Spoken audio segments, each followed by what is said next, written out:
Morning, guys. So as you can see, I'm in a nice indoor area here, and that is no random happenstance. That is something that I chose to do last night. I stayed with a couple of fellow thru hikers. They are already gone.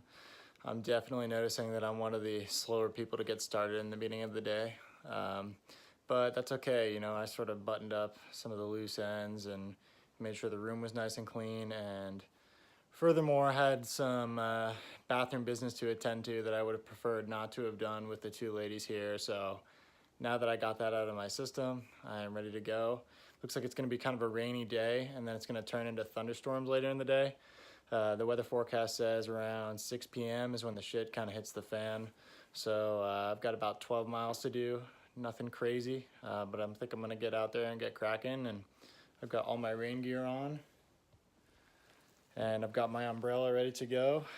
And so I think we're ready to go do this. So I'll check back in with you another time. Cool. Yo, it's pretty spooky out today, huh? Ooh, very spooky. Yeah, I've only been hiking for a few minutes, so I have a lot of energy, and I just had a solid resupply at Neil's Gap. I actually went into the store, the outdoor store there. They were super helpful. I think it's called Mountain Wilderness, and swapped out a bunch of stuff. I decided to mail home my micro spikes because they weighed, like I said, over a pound, maybe even pushing 2 pounds. So I think that should have lightened my pack up pretty well. I sent home a couple of miscellaneous things I didn't really feel like I needed, like some hanger clips and a couple of big beaners, and I swapped them out for much smaller beaners that I think will suit my purposes nicely and actually just function better overall.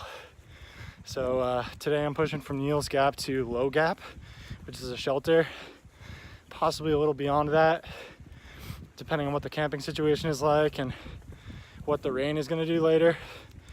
As of right now, I've got till 4 o'clock, so I think about 5 hours to cover all that ground, which with a little break in the middle should be doable before I need to throw up my tent and try to beat the rain so I can get everything inside the tent and stay relatively dry once it starts to come down. So yeah, I'm gonna put my phone away and get my trekking poles working, because you definitely realize how helpful they are when you take videos and you're going slightly uphill like I am right now. As far as physically, I picked up a couple of body glides, one for my feet, one for my hips and my shoulders, try to prevent chafing. My calves are pretty tight, so you know, again, just trying to hike at my own pace, not push it too hard, and all things being equal, I'd say things are going pretty well. So I'll check back in with you later. Probably the next time I see you, it'll be pouring down, so that'll be fun. All right, guys.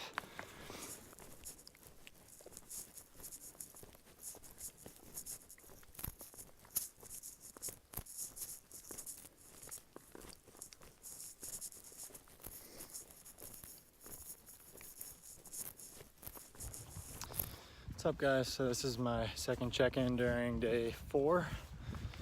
Probably made it about 7 or 8 miles, so got about 4 or 5 still left to go.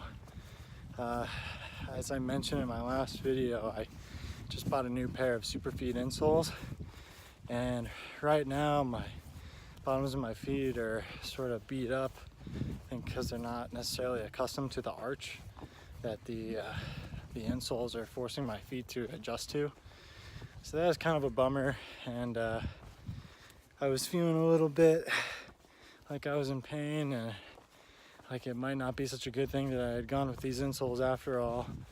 And I was coming down the stretch to one of the gaps on the trail here, about halfway between Neil's and Low Gap where I'm headed, and there was some trail magic awaiting me, which was very much welcome.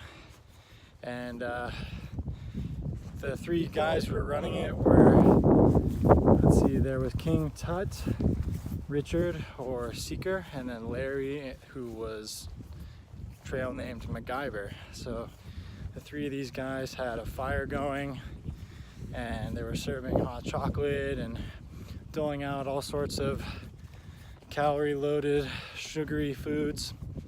So they also had a rolling massage device, which I utilized heavily while they preached all sorts of useful advice and information to me. So that was definitely a well-needed boost in my first encounter with trail magic, and it was super helpful. They also took one look at me and said, okay, you're really skinny. You're at risk of getting way too skinny. So start pounding, I guess, oils, meaning olive oil or coconut oil, because per capita, it's one of the most calorie loaded foods you can go with. So I feel slightly nauseous right now because I just ate so much sugar. Oh, let's see, we just got some Motley Gap shelter. Cool, not gonna stay there, but it's there. So anyway, even though I feel a little nauseous, there's definitely a nice boost. Had a chance to absorb some really useful information and sort of powered through an 850-foot vertical, which isn't anything necessarily insurmountable, but definitely helped give me that boost. And supposedly from here on out, it's sort of a steady downhill, not too intense. So got a storm coming in the next few hours, so I'm gonna try to make it to my campsite and get my tent set up before it starts to pour. So anyway, I wanted to thank those guys. They were super awesome, and definitely made me a believer in trail magic, and has gotten the wheels turning in my head of, you know, how I might be able to do something similar for other thru hikers in the future someday. Okay, I'm gonna keep going here, but just wanted to check in and share that. Damn, look at that badonk. Nice. Show me what you're working with, tree. Whew, back that ass up.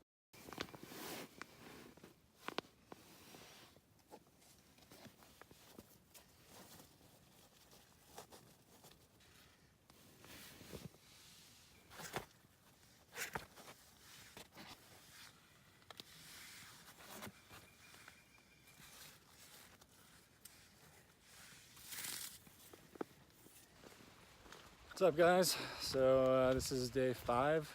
Stayed at Low Gap last night. Didn't actually stay at the shelter. I haven't stayed in a shelter at all. It's been in kind of high demand, and I'm okay with staying in my tent by myself, away from mice. But last night was the first really wet night, and I mentioned the trail magic that went down yesterday, which was awesome.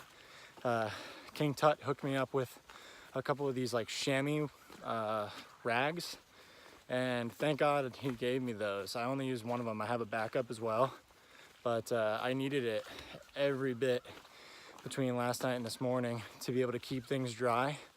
You know, my tent did a pretty good job, but I put it up on a slight angle, like the ground was sort of on a decline, and some of the water got trapped under my tent. So naturally the water's gonna make its way in, and that rag was a lifesaver. So another shout out to King Tut for sure. I know I complained already about my feet hurting yesterday because of the new insoles that I got. And so unfortunately I had to disassemble my pride and joy, my little insole camp flip-flops. So I cut the bungees and put the old insoles back in my shoes because I can't do another day of that abuse on my feet. I think just the Zero Drop Ultra design with the Superfeet high arches was just not a good combination. And you know, apparently it takes some getting used to, but if I were to fight through that, I think I'd be off the trail in a week, or not even. So, you know, in terms of wear and tear, I'm definitely feeling it, but I'm just doing what I can to stretch, stay hydrated, stay fed. Ate a nice breakfast this morning, and you know, all in all, I feel okay. You can probably tell, since I'm a little out of breath, that looks like things are gonna be going uphill, but I don't think it's too bad of a day for elevation gain and loss. But again, about 13.5 miles, so pretty good sized day. Oh, and one other thing worth noting is it seems like the late start is just my way to go. Though, in fairness, it was raining this morning and I didn't feel like packing all my stuff up while it was raining. if I could avoid it. Probably certain situations where I won't be able to. But in any case, it's going on noon. I think it's about 1:45 and I should have about 5, maybe 6 hours of hiking ahead of me. So should still make it into the next camp with plenty of daylight left. And good news is we don't really have much rain on the forecast coming up. So yeah, that's pretty much the update for now, and I'll check in with you guys again later.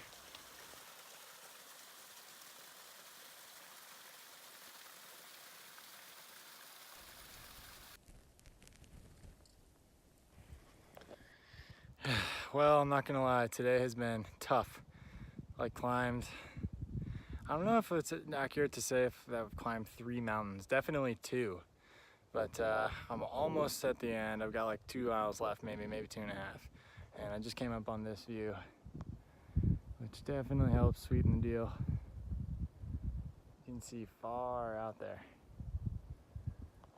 So a little morale boost before the end. I'm gonna keep pushing and try to make it to Cheese Factory. All right, I'm out of here.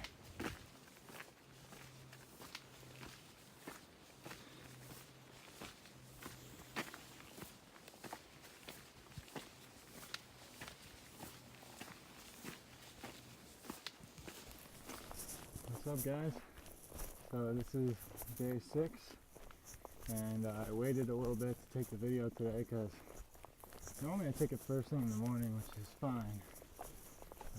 It always seems like I'm taking them when I'm going uphill, which is not the best tactic in the world, but in any case, I woke up from Cheese Factory campsite and took a few hours to get ready to go. Did my signature late start at about 10:30. Which isn't too bad, honestly. Have about a 13-mile day, which is a little bit shorter than yesterday, but is equal, if not slightly greater, in elevation gain and loss, so it's definitely going to be an ass kicker.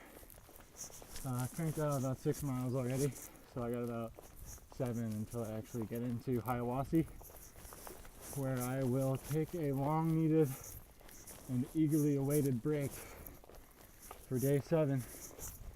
So my pace is sort of spurred on by thoughts of being able to rest, stay in a comfy bed for a few nights, do what I can to take an ice bath and give my muscles some recuperation time. As far as last night, it was about 30 degrees, maybe slightly below 30, and windy, and I had pretty much all my clothing on except for I didn't wear my balaclava, so I wasn't protecting my face, and I didn't use my sleeping bag liner either. And I was pretty warm and cozy, so that's a good sign. I'm still working on, just getting sleep, honestly. Like, even though I'm cozy and resting in there, I haven't had what I would call a completely unconscious and deep night's sleep all the way through yet, but I suspect with time that will improve as I get used to it. So anyway, I'm on about mile 61 or 62 right now. Like I said, I got about 7 more to go, so should be coming up on the border of, I think it's coming out of Georgia. I think it's maybe Tennessee I get to next. But yeah, that's where I'm at right now, and I'm going to get back to trekking with these poles, because going uphill without poles really stinks, and I can't take selfie videos and use my trekking poles at the same time. So once I get into town and have a chance to do some laundry cleanup, etc., I will check back in with you guys and hopefully get all these videos actually uploaded. Right now they've just been sitting cached on my phone. Alright, I'll see you guys soon.